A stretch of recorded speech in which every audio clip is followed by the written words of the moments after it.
Alright, now I have exported this flag animation to a FBX file, and we're ready to move on to Unity 3D for our game.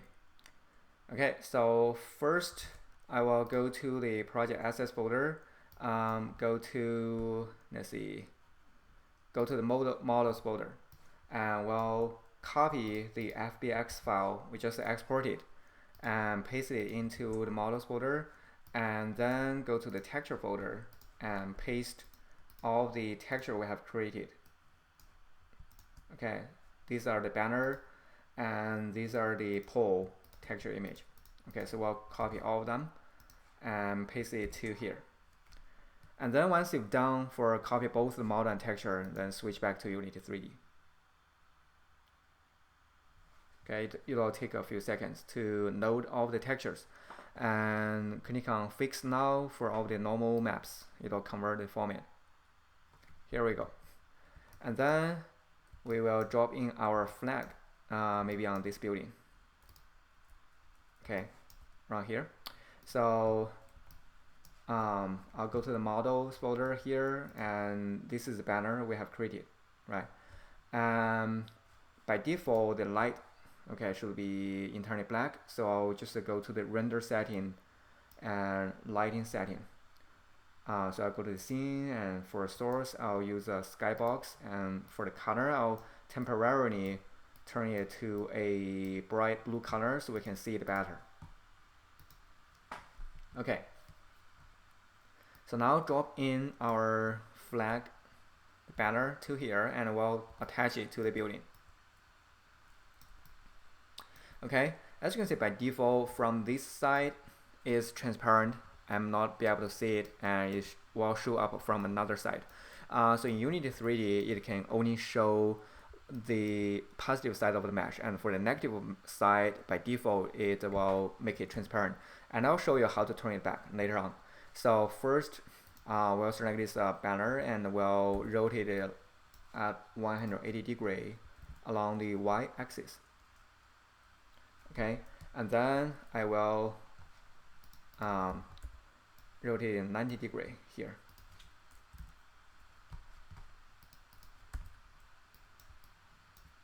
Okay, and I'll place it here, and maybe on the side, and then I can make it bigger. So for example, here I'll give it 333. Well, it might be too big, so maybe 2.5. Alright, so that is the scale. And let's see, another issue is this part should be transparent, right? However, in Unity 3D, we can still see shading and reflection on this area, the edge area. See, in Maya, it's supposed to be transparent, right? This area is supposed to be transparent. Okay, so that is the material issue, because when we brought in the banner demo model, it is using the material we created in Maya. However, it doesn't do a good job to transfer all of the settings we have applied in Maya. Okay, so what I'll do is I will use a double-sided material so I can show the reverse side, and I can also remove the shading. So I'll go to the Asset Store, and here, it'll connect. Alright, and then I will search. You can search two-sided or double-sided, and then you should find this one. So I want to use this one. It's free. The other two is not free, so I will not use that. So I'll download this double-sided shader. Okay, so after you download it, you can just import, and then we'll import all of them. So click on import. So you will import the shaders in your project. So now I will go back to here, the scene, and with the model selected, this whole model. Actually, I think I will only need to change this one. Okay, So what I'll do is I will go to its material folder and right click and create a new material. Okay, and rename it to banner M1. Okay, and for this new material, this is the material I created in Unity 3D, right? So I can change its property. So for shader, I will change it from standard to this one. And then in the Dropbox manual, you should see double-sided. It is out of frame for recording, but just to go to the double-sided, let me just scale it down so you can see it properly. Double-sided, and then goes to transparent and diffuse bump cutout. Okay, so this is the shader you want to use, double-sided and transparent cutout. All right, and then here for diffuse color, diffuse map, and we'll click on that, and we'll select the diffuse map we have imported. And for normal map, click on that and import normal map, specular map. Here is it. All right, and then we'll just select this material and drop it onto this banner. And now you can see that on the side, if I maximize, you can see that the size, it disappeared immediately. And also if I go to the other side, the reverse side, is also showing up. Okay, so that's the double-sided material. And then let's apply the animation to it.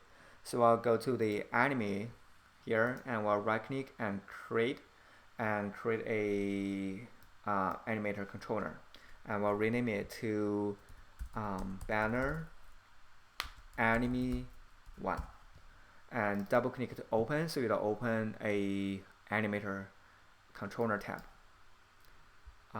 My window is super small, as you can see. So bring this exit state, well, let me maximize it so you can see it better.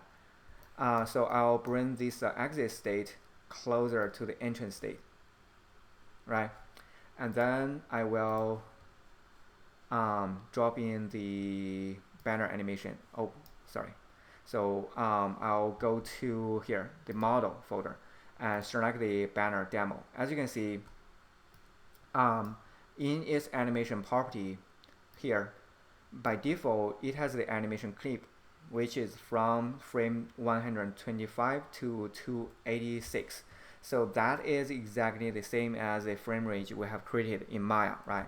So we don't have to create any animation clips. We can just use this one by default. So that's the take 01 clip, right? So we can, under this model, we can just drag this clip and drop it into the animator tab. Here is it, right? And by default, it's already connected the entrance state to here, and then we can right click on it and exit it. So what it will do is when we play the game, it will enter this state and it'll play this animation and exit, and then play again, exit, and play again. All right, so now I'm done with this animator tab, and I'll switch back to scene. So here's the banner model. So select it, and here you can see for its inspector is manual here. For the animator manual, the controller is empty. So what I'll do is I'll go to the animation controller tab, and I'll just drag this banner anime and drop it onto the controller. So now that controller will be the animation controller for this model. So it will tell the model to play the animation frames we have. All right, so now if I play, and then you can see it's playing the animation in loop, right? And I can get in here, and I can examine its normal maps, the bumps, as you can see on the map, on the plane, it has those textures, those shading, those bumps. Okay, so that is the whole workflow of how to modeling, texturing, and then animating the flag with the enclave and ring it, and then export the model to Unity 3D and apply the double-sided mesh to it and use it for your game.